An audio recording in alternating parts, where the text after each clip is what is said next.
Hi hello friends, എല്ലാ കൂട്ടുകാർക്കും ഇഷ്ടമാത്ര serial ഇന്നത്തെ നല്ലൊരു എപ്പിസോഡിലേക്ക് തന്നെ സ്വാഗതം കേട്ടോ. ചാനൽ ആദ്യമായിട്ടാ കാണുന്നുണ്ടെങ്കിൽ ഒന്ന് സബ്സ്ക്രൈബ് ചെയ്ത് ലൈക്ക് ചെയ്ത് സപ്പോർട്ട് ചെയ്യണേ. അങ്ങനെ നമ്മുടെ മാധവ് ലയയും കൂടി ഇഷിതനെ കാണാൻ വേണ്ടി വന്നിരിക്കാട്ടോ. ഇഷിത അകത്തേക്ക് വിളിക്കുന്നുണ്ട്.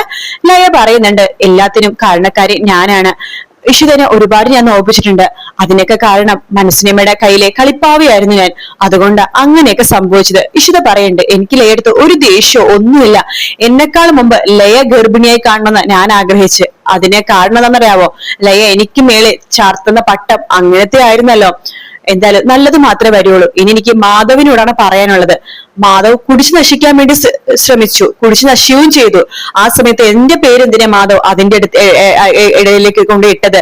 അതുകൊണ്ട് എല്ലാവർക്കും എന്നോടുള്ള ദേഷ്യം കൂടിയത്. സോറി ഇഷിത, അമ്മയടുത്തുള്ള ദേഷ്യമാണ് ഞാൻ അങ്ങനെ കാണിച്ചു തീർത്തത്. എന്നാലും എന്റെ പേര് അതിലിടയിൽ ഇടേണ്ട കാര്യം ഉണ്ടായിരുന്നോ? ഞാൻ മാന്യമായി അതൊക്കെ ഇവിടെ ജീവിച്ചുകൊണ്ടിരിക്കുകയല്ലേ.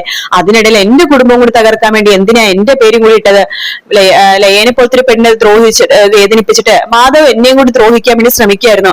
ഞാൻ പറഞ്ഞില്ലേ, എല്ലാത്തിനും കാരണം എന്റെ മദ്യമായിരുന്നു. ഞാൻ ഇങ്ങനെ പറഞ്ഞതിൽ നിങ്ങൾക്ക് എന്നോട് ദേഷ്യമൊന്നും തോന്നരുത് കേട്ടോ. എന്ത് ദേഷ്യം? ഇഷിത പറഞ്ഞത് കുറഞ്ഞു പോയെന്നാ എനിക്ക് തോന്നുന്നത് എന്ന് ലയ പറയാണ്.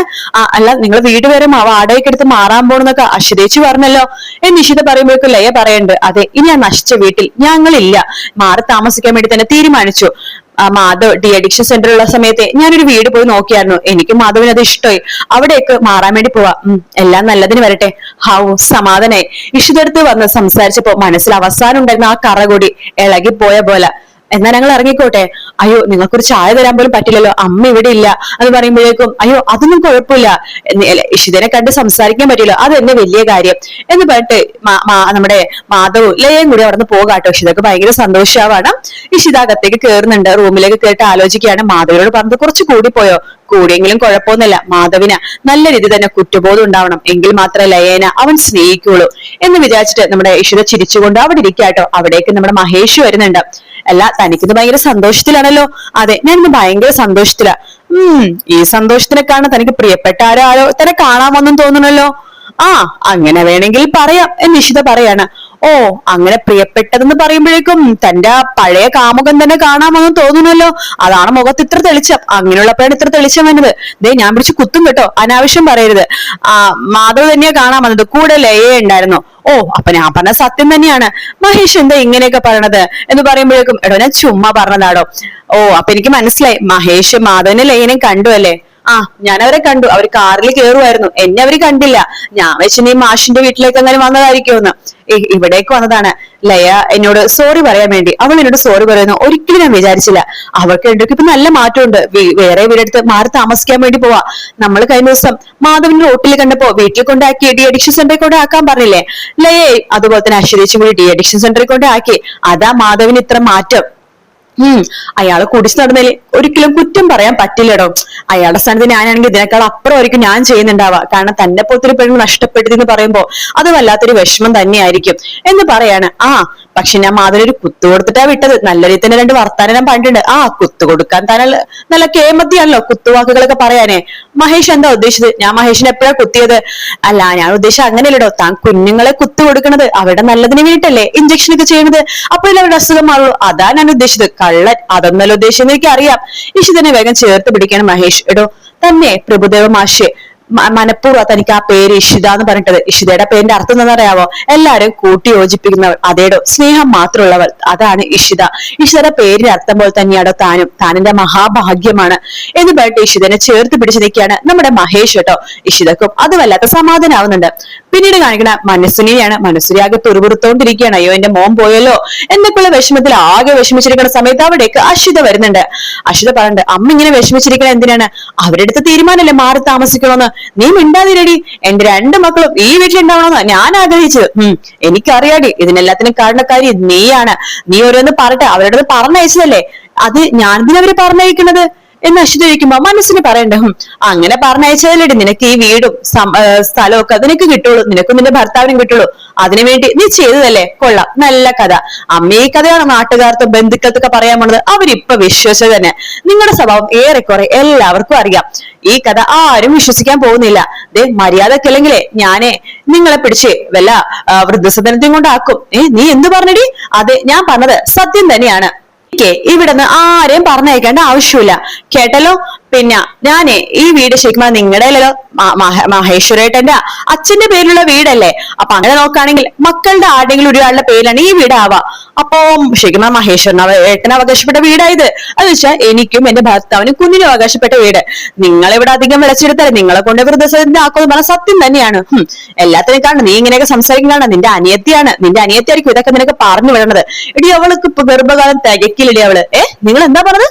ഒന്നുകൂടി നിങ്ങൾ പറഞ്ഞാ നീ എന്ത് ചെയ്യോടി? നിങ്ങളുടെ ചെപ്പക്കുട്ടി അടിച്ചുകൂടി പല്ലിനാ നിലത്തേക്ക് ഇടും. എന്താ കാരണോ? ഒന്നുകൂടി പറ നിങ്ങള്. ഞാൻ പറഞ്ഞത് എനിക്ക് ഓർമ്മയില്ല, അല്ലെങ്കിൽ നിങ്ങൾക്ക് ഒന്നുകൂടി പറയേണ്ട കാര്യമൊന്നും എനിക്കില്ല എന്ന് പറഞ്ഞിട്ട് മനസ്സിനെ പേടിച്ച് അവിടെ നിന്ന് പോവാട്ടോ. അഷിതക്ക് ദേഷ്യം കൊണ്ട് എന്ന് പറഞ്ഞിട്ട് അഷിതയും അവിടെ നിന്ന് പോകുന്നുണ്ട്. അതിനുശേഷം പിന്നീട് കാണിക്കണം നമ്മുടെ ആകാശിനെയാണ്. ആകാശ് വക്കീലിനെ കാണാൻ വേണ്ടി വന്നിരിക്കാട്ടോ. വക്കീലിനോട് പറയണ്ട, അതെ നാളെയാണ് കോടതിയിൽ വിചാരണ. എനിക്കറിയാം. അതിനിപ്പോ എന്താ?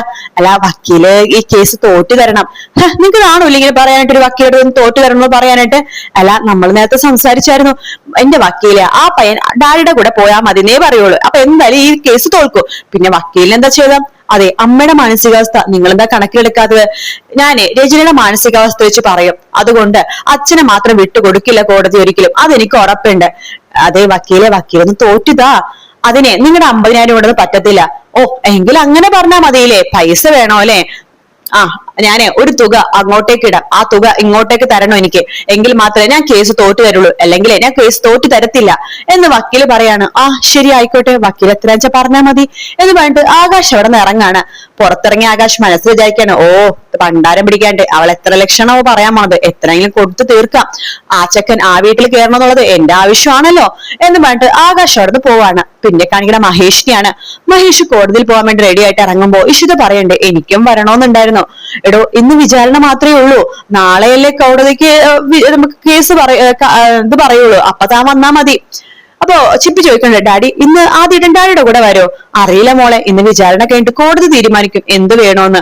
ആദ്യേട്ടൻ ഒന്ന് വന്നാ മതിയായിരുന്നു. ആദ്യേട്ടൻ പറഞ്ഞു ഡാഡിയുടെ കൂടെ വന്നാ മതി എന്ന് പറയുമെന്ന്. എന്നങ്ങനെ ഇറങ്ങട്ടെ, ശരി എന്ന് പറഞ്ഞിട്ട് മഹേഷ് അവിടെ നിന്ന് ഇറങ്ങാണ്. ആ സമയത്ത് ഇഷിത പറയണ്ട്, ആദി പാവം ഇങ്ങോട്ടൊന്ന് വന്നാ മതിയായിരുന്നു, അവനോട് ഞാൻ കാര്യങ്ങളൊക്കെ പറഞ്ഞിട്ടുണ്ട്. അത് കേട്ടത് നമ്മുടെ അച്ഛൻ പറയുന്നുണ്ട്, മോളെ നീ അവൻ ഇവിടെ എത്തിക്കാൻ വേണ്ടി ഒരുപാട് കഷ്ടപ്പെട്ട കാര്യമൊക്കെ എനിക്കറിയാം. സത്യം പറഞ്ഞ മുമ്പൊക്കെ ആദ്യം മഹേഷിന്റെ പേര് കേട്ട ദേഷ്യപ്പെടുമായിരുന്നു. മഹേഷിന്റെ ഡാഡിന്ന് പോയിട്ട് അവന്റെ മുഖത്ത് പോലും അവൻ നോക്കില്ലായിരുന്നു. പക്ഷെ നീ വന്നതിന് ശേഷം മോളെ അവന് നല്ല മാറ്റങ്ങളൊക്കെ സംഭവിച്ചത്. നീയാണ് ശരിക്കും പറഞ്ഞാൽ ആദ്യം മാറ്റിയെടുത്തത്. ഇഷിത പറയുന്നുണ്ട്, അവനൊരു ദിവസം എന്നെ വിളിച്ച് പൊട്ടിക്കരഞ്ഞു പറഞ്ഞു അവന് ഇങ്ങോട്ടേക്ക് വരണം, അവനെ രക്ഷപ്പെടുത്തണമെന്ന്. അന്ന് ഞാൻ തീരുമാനിച്ചതാ എന്റെ ഈ കുഞ്ഞ് ജനിക്കണം മുമ്പ് ഞാൻ അവനിവിടെ കൊണ്ടുവരുമെന്ന്. അവനോട് ഞാനത് പറയുകയും ചെയ്തായിരുന്നു എന്ന് പറയുമ്പോ സ്വപ്നവലി നമ്മുടെ ഇഷിതയുടെ അടുത്തേക്ക് പോവാണ്. എന്നിട്ട് പറഞ്ഞു, എന്റെ പൊന്നു മോളെ നിന്നെ ഞാൻ ഒരുപാട് ദ്രോഹിച്ചിട്ടുണ്ട്, നിന്റെ നന്മയൊക്കെ ഞാൻ തിരിച്ചു വന്നിട്ട് നിന്നെ ദ്രോഹിച്ചു. ഇനി ഒരിക്കലും ഞാൻ നിന്നെ ദ്രോഹിക്കില്ല. എന്റെ മോളുടെ കൂടെ നിന്ന് ഞാൻ നിന്നെ പരമാവധി ദ്രോഹിച്ചു, നീ എന്നോട് ക്ഷമിക്കും മോളെ. അമ്മ ദ്രോഹിച്ചത് ഞാൻ വേറെ ആളായിട്ട് കണ്ടിട്ടില്ല. എന്റെ അമ്മ എന്നോട് പറയുന്ന പോലെ തന്നെ എനിക്ക് തോന്നിയിട്ടുള്ളൂ. പിന്നെ ഞാനെന്തിനെ വേദനിക്കുന്നത്? എനിക്കൊരു കുഴപ്പമില്ലമ്മേ. അമ്മമാരായ പിള്ളേരെ ശാസിക്കും, ദേഷ്യം വന്നാൽ വഴക്ക് പറയും, അത്രയൊക്കെ ഉള്ളൂ.